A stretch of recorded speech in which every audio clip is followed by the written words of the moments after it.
सांगली शहरातील विश्रामबाग परिसरात आरसीटी मॉलजवळील भारतीय रेल्वे प्रशासनाच्या मालकीच्या जागेवर असलेली रेल्वेची पुरातन इमारत तसेच अनेक वर्षांपासून उदरनिर्वाहासाठी व्यवसाय करणाऱ्या खोकेधारकांवर सांगली मिरज कुपवाड महानगरपालिकेकडून अतिक्रमण म्हणून कारवाई करून सदर बांधकाम आणि खोकी पाडण्यात आली।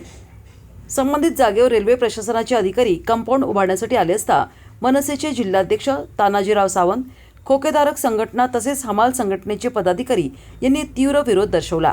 यावेळी उपस्थित पदाधिकाऱ्यांनी संतप्त प्रतिक्रिया देत प्रश्न उपस्थित केला की जर ही जागा रेल्वे प्रशासनाची असेल तर महापालिका आयुक्तांनी रेल्वेची लेखी परवानगी न घेता कारवाई कशी केली, तसेच जर परवानगी घेतलेली नसेल तर रेल्वे प्रशासनाने संबंधित अधिकाऱ्यांवर तात्काळ कारवाई का केली नाही। सदर जागेवर रेल्वेचे जुने तिकीट काउंटरची इमारत चांगल्या अवस्थेत अस्तित्वात होती। त्यालगत अनेक वर्षांपासून खोकेधारक आणि हमाल संघटना व्यवसाय करत होते। ही कारवाई कुणाच्या फायद्यासाठी आणि कोणत्या हेतूने करण्यात आली याबाबत गंभीर संशय व्यक्त करण्यात आला आहे। मनसे जिल्हाध्यक्ष तानाजीराव सावंत यांनी संबंधित आयुक्त आणि कारवाईत सहभागी सर्व अधिकाऱ्यांवर फौजदारी गुन्हे दाखल करण्यात यावेत। कारवाई दरम्यान वापरलेली सर्व यंत्रसामग्री आणि वाहने तात्काळ जप्त करून ताब्यात घ्यावीत। रेल्वे मालमत्तेचे झालेले नुकसान तपासून जबाबदारांवर कायदेशीर कारवाई करण्यात यावी।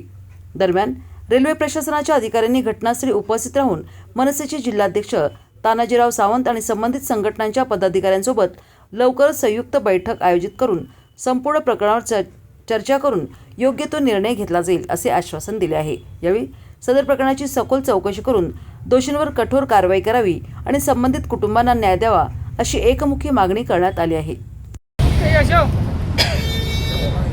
नमस्कार, मी तानाजीराव सावंत।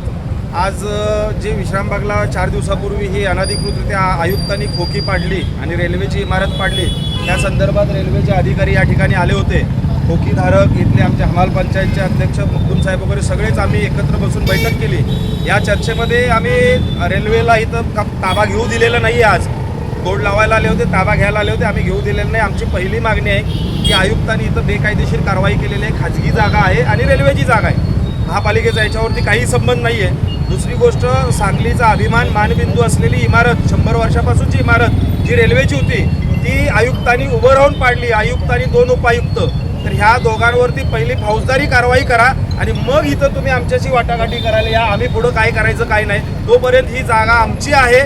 कारण तुम्ही जर मालक असाल तर गुन्हा दाखल कराल, मालक नसाल तर गुन्हा दाखल करणार नाही। जोपर्यंत गुन्हा दाखल होत नाही तोपर्यंत आम्ही तुम्हाला मालक समजत नाही, असं आम्ही सर्वांनी आज त्यांना सांगितलेलं आहे। आणि त्यांनी परवा मंगळवारी आमची बैठक त्यांच्या सिनियर अधिकाऱ्याशी लावलेली आहे, मंगळवारी, बरोबर ना, मंगळवारी। आणि त्यानंतर त्याच्यावरती निर्णय होईल। पण आमची आज ही ठाम सगळ्यांची मागणी आहे की आयुक्त सत्यम गांधी आणि त्याच्याबरोबर असलेले 2 उपायुक्त यांच्यावरती पहिला रेल्वेने फौजदारी गुन्हा दाखल करावा।